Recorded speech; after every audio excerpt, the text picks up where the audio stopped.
Film की शुरुआत में हमें ग्रीन पैच नाम की एक जगह को दिखाया जाता है और वहीं हम ब्लिंकी नाम के एक कोआला को देखते हैं जो अपने डैड बिल कोआला की कहानी बता रहा होता है कि किस तरह उसके डैड की मौजूदगी में वहां रहने वाले सभी जीव जंतु खुशी और शांति से रहा करते थे।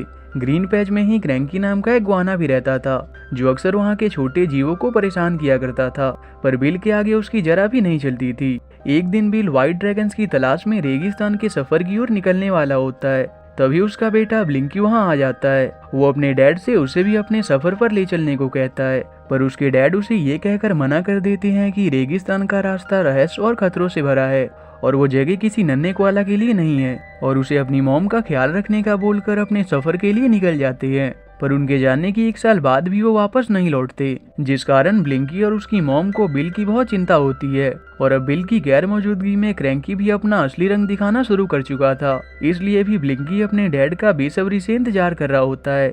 एक दिन ब्लिंकी क्रैंकी को सबक सिखाने का सोचता है और अपने दोस्तों की मदद से अपनी मॉम से बचते हुए घर से बाहर निकल आता है, जहां वो क्रैंकी को भाषण देते देखता है जो वहां के जीवों को बिल को सभी को छोड़कर भागने वाला कायर बता रहा होता है। तभी ब्लिंकी की मॉम वहां पहुंच जाती है जो क्रैंकी के इस बात से उससे बहस करने लगती है। उतने में ब्लिंकी क्रैंकी को सबक सिखाने वहां पहुंच जाता है, पर उसका ये प्लान फेल हो जाता है और क्रैंकी उसके पीछे पड़ जाता है, पर ब्लिंकी उसे बड़ी ही आसानी से चकमा देकर बच जाता है। पर क्रैंकी उसके घर तक पहुंच जाता है जहां वो ब्लिंकी और उसकी मॉम को कहता है कि कल वो इस जगह को बाहरी दुनिया से सील कर देगा और फिर वो इसे अपना महल बनाएगा। ये सुनकर ब्लिंकी को बहुत गुस्सा आता है और वो क्रैंकी के बढ़ते बुराइयों को देखकर मॉम से अपने डैड को ढूंढने के लिए चलने को कहता है, पर उसकी मॉम ऐसा नहीं कर सकती थी और वो उससे कहती हैं कि ग्रीन पैच को हमारी जरूरत है और हम यहाँ से कहीं नहीं जा सकते, और वो ब्लिंकी को भी खोना नहीं चाहती थी, इसलिए वो ब्लिंकी को इसके लिए मना कर देती है। पर इससे वो बहुत गुस्सा हो जाता है और अपनी मॉम से नाराज होकर खुद को अपने कमरे में बंद कर लेता है। पर वहाँ वो तय करता है कि वो किसी भी हाल में अपने डैड को ढूंढ लाएगा, इसलिए वो सुबह होते ही बिना अपनी मॉम को बताए अपने घर से निकल आता है और अपने दोस्तों से कहता है कि इस बीच वो उसकी मॉम को उसके बाहर जाने के बारे में पता न चलने दें। और फिर वो एक केव से होते हुए ग्रीन पैच से बाहर निकल आता है जहाँ वो सबसे पहले एक मरे हुए छिपकली को देखता है जो किसी गाड़ी के नीचे आ गई थी। वो उसे उठाकर देखने लगता है कि आखिर इसे क्या हुआ है। तभी उसके सामने एक ट्रक आने लगता है। ये देखकर ब्लिंकी डर जाता है और एक गैस स्टेशन के पास आता है।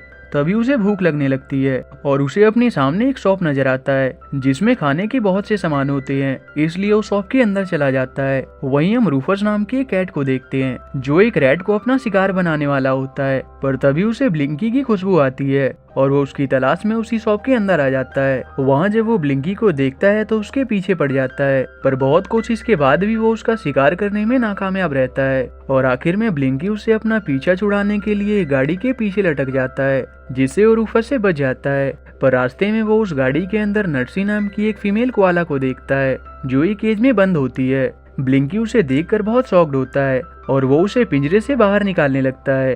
नट्सी उसे ऐसा करने से मना करती है, पर जब ब्लिंकी आगे आने वाले एक टनल को देखता है तो उसे गलतफहमी हो जाती है क्योंकि पहली बार ग्रीन पैच से बाहर आने के कारण उसे बाहरी दुनिया के बारे में कुछ पता नहीं होता और वो टनल को इंसानों को खाने वाला मॉन्स्टर समझ लेता है, इसलिए वो बिना गट्सी की बात सुने उसे उस गाड़ी से बाहर निकाल देता है।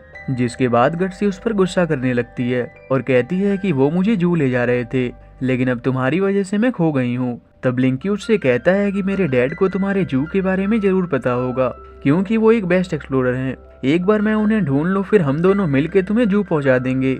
नट्सी के पास भी और कोई रास्ता न होने के कारण उसे ब्लिंकी की बात माननी पड़ती है और वो दोनों ब्लिंकी के डैड को ढूंढने निकल जाते हैं और चलते चलते वो एक डेजर्ट के करीब पहुंचते हैं जहां उन्हें गेको नाम का एक लिजार्ड नजर आता है और वो एक पेड़ की डाल में फंसा होता है। उसे जब पता चलता है कि ब्लिंकी और नट्सी व्हाइट ड्रैगन की सागर की ओर जाने वाले हैं तो वो उन्हें कहता है कि मैं अच्छे से जानता हूँ कि वो कहाँ है, लेकिन उसके लिए मुझे तुम्हें यहाँ से बाहर निकालना होगा।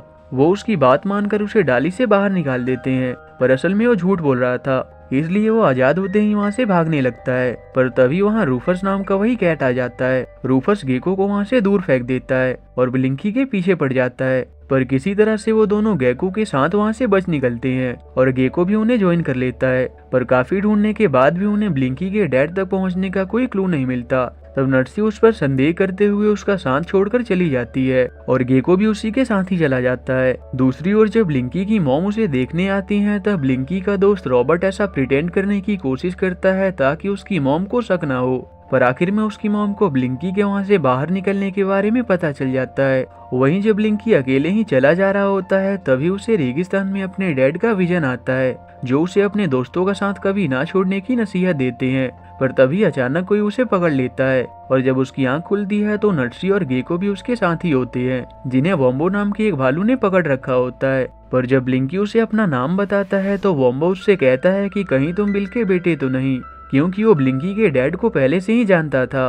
और ब्लिंकी के पूछने पर वो उसे बताता है कि व्हाइट ड्रैगन्स का सागर क्रॉक कैनियन नाम की एक जगह पर मौजूद है। साथ ही वो उसे ये भी बताता है कि वो जगह इस रेगिस्तान का सबसे खतरनाक और भयानक जगह है और आज तक वहाँ पर जाने वाला कोई भी वापस लौट कर नहीं आया। इसलिए वो ब्लिंकी को वापस लौटने की सलाह देता है। पर ब्लिंकी का इरादा पक्का था और ब्लिंकी के इस हिम्मत को देखकर वॉम्बो उन्हें अपनी गाड़ी से क्रॉक कैनियन तक पहुंचाने के लिए तैयार हो जाता है। पर तभी वहां बैरिल और सैरिल नाम की दो सिस्टर बर्ड्स वहां आ जाती हैं। तब वॉम्बो उन्हें ही ब्लिंकी और नर्सी को क्रॉक कैनियन तक पहुंचाने को कहता है। बिल ने एक समय पर उनकी बहुत मदद की थी, इसलिए वो उसका नाम सुनते ही मदद करने के लिए तैयार हो जाती हैं और वो सभी वहां से निकल जाते हैं। पर जिस दौरान वो आगे बढ़ रहे होते हैं उस दौरान रूपर्स वॉम्बो के पास पहुंच जाता है और उसे ब्लिंकी का पता पूछता है। मजबूर होकर वॉम्बो को भी उसे क्रॉक कैनियन के बारे में बताना पड़ता है। ये सुनकर वो भी उसी के पीछे निकल जाता है। दूसरी ओर ब्लिंकी की मॉम उसे ढूंढने के लिए ग्रीन पैच से बाहर चली आती है और अपनी इंस्टिंक्ट की मदद से चलते चलते वॉम्बो के पास पहुंच जाती हैं।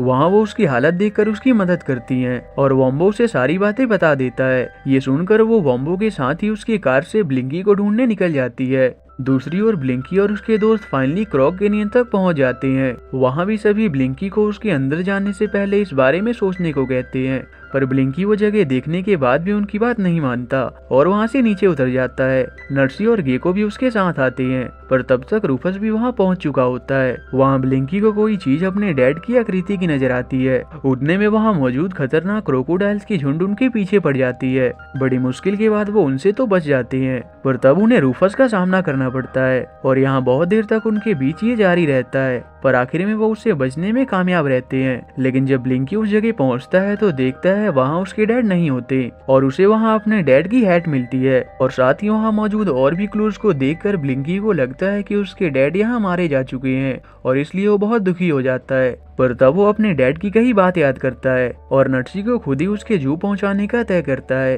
और अगली सुबह उसे वहां ऊंचाई से एक जगह नजर आती है जो देखने में उन्हें जू के समान नजर आती है और वो उस लोकेशन का पीछा करते हुए जू तक पहुंच जाते हैं। वहां नर्सी ब्लिंकी को शुक्रिया करके जू के अंदर जाने लगती है, पर तभी वहां एक जू कीपर आ जाता है जो ब्लिंकी को खोया हुआ कोआला समझकर पकड़कर केज के साथ एक रूम में बंद कर देता है। पर वहां उसे उसके डैड मिल जाते हैं जिन्हें भी जू वाले पकड़कर वहां ले आए थे। ब्लिंकी उन्हें सारी बातें डिटेल में बता देता है, तब वो वहां से बाहर निकलने का सोचते हैं और ब्लिंकी को इसके लिए एक आइडिया आता है। दूसरी ओर ब्लिंकी की मॉम को जब ब्लिंकी क्रॉक कैनियन में भी नहीं मिलता तब उन्हें भी वहां से वही जू नजर आता है। वहीं ब्लिंकी और उसके डैड एक साथ मिलकर अपनी सूझबूझ से केज से बाहर निकल आते हैं। उतने में नर्सी और गेको भी वहां आ पहुंचते हैं और गार्ड्स के उन्हें पकड़ने से पहले ही वो सभी वहां से बच निकलते हैं, पर गार्ड्स उनके पीछे लगे होते हैं।